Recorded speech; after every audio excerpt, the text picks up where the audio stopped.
कोलकाता, जिसे city of Joy भी कहते हैं, एक भयानक जुर्म का गवाह बना जिसने इसे हिलाकर रख दिया। एक जवान लड़की जिसके सपने अधूरे रह गए, एक क्रूर हमले का शिकार बन गई। कोलकाता का दिल, जो अपनी गर्मजोशी और जीवंतता के लिए जाना जाता था, इस जघन्य कृत्य के अंधेरे से सराबोर हो गया। यह घटना देर रात की है, जिसने शहर को डर के साए में ढके दिया। हमले की क्रूरता ने शहर के मन पर एक अमिट छाप छोड़ दी। सिटी ऑफ जॉय मासूमियत के खोने, अपनी आत्मा के टूटने का शोक मना रहा था। अपनी अदम्य भावना के लिए जाना जाने वाला यह शहर न्याय के लिए लड़ने, अपनी खोई हुई सुरक्षा की भावना को पुनः प्राप्त करने के लिए तैयार हो गया।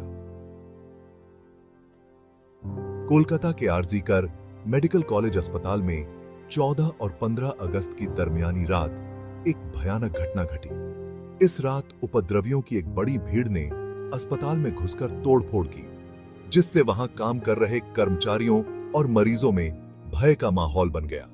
इस लेख में हम इस वारदात के पीछे की सच्चाई, उसके प्रभाव और संभावित आरोपों पर चर्चा करेंगे।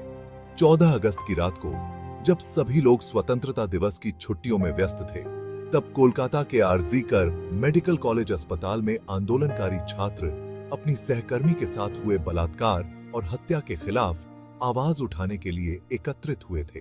लेकिन इससे पहले कि वे अपनी बात रख पाते, अचानक सैकड़ों उपद्रवियों ने अस्पताल पर हमला कर दिया।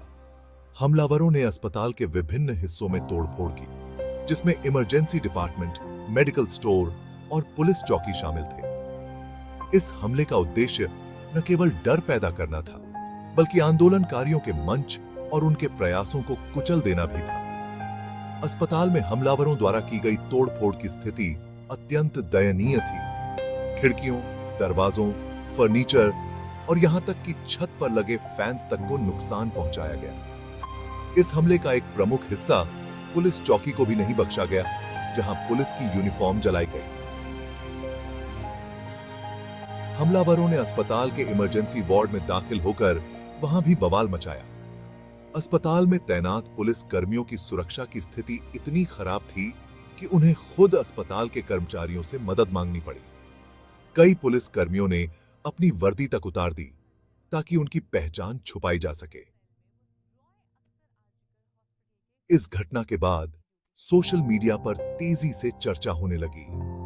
कई लोगों ने पूछा कि क्या यह हमला पूर्व नियोजित था और क्या इसके पीछे कोई राजनीतिक मकसद था। पुलिस ने भी इस मामले में सफाई दी, लेकिन लोगों के सवाल जस के तस बने रहे। राजनीतिक स्तर पर इस घटना ने कई आरोप प्रत्यारोप का सिलसिला शुरू कर दिया। विपक्ष के नेता ने सत्ताधारी पार्टी तृणमूल कांग्रेस पर आरोप लगाया कि वे इस आंदोलन को दबाना चाहते हैं। कोलकाता पुलिस ने इस मामले में 12 लोगों को गिरफ्तार किया और उनसे पूछताछ कर रही है। इसके साथ ही उन्होंने हमलावरों की तस्वीरें सोशल मीडिया पर साझा कर जनता से सुराग देने की अपील की। पुलिस ने बताया कि कई हमलावर ऐसे थे जो साधारण कपड़े पहने हुए थे, जिससे लगता है कि वे कहीं दूर से नहीं बल्कि आसपास के इलाकों से आए थे। इस वारदात के बाद सीबीआई को इस मामले की जांच सौंपी गई है। सीबीआई अब इस बात की जांच कर रही है कि क्या संजय रॉय नाम का आरोपी वास्तव में पिछले 1 महीने से वारदात की शिकार बनी डॉक्टर का पीछा कर रहा था। सीबीआई ने अस्पताल के आसपास के सीसीटीवी फुटेज की जांच करने का निर्णय लिया है, ताकि यह पता चल सके कि क्या संजय रॉय डॉक्टर का पीछा करता था या नहीं। इस वारदात ने आंदोलनकारियों को और भी अधिक एकजुट किया है।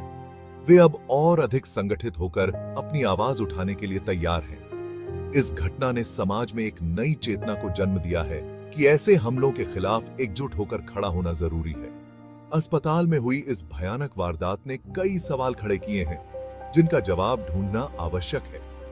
क्या यह हमला केवल एक संयोग था या इसके पीछे किसी और का हाथ था? यह सवाल अब भी अनुत्तरित है। कोलकाता के आरजीकर मेडिकल कॉलेज अस्पताल में हुई यह घटना न केवल एक भयानक वारदात है, बल्कि यह समाज में व्याप्त हिंसा और अराजकता का एक प्रतीक भी है। हमें इस प्रकार की घटनाओं के खिलाफ एकजुट होना होगा और यह सुनिश्चित करना होगा कि न्याय मिले। इस घटना ने हमें यह सिखाया है कि समाज में बदलाव लाने के लिए हमें अपनी आवाज उठानी होगी और किसी भी प्रकार की हिंसा का विरोध करना होगा। यह सिर्फ एक वारदात नहीं, बल्कि एक चेतावनी है कि हमें अपनी सुरक्षा और अधिकारों के लिए हमेशा सजग रहना चाहिए।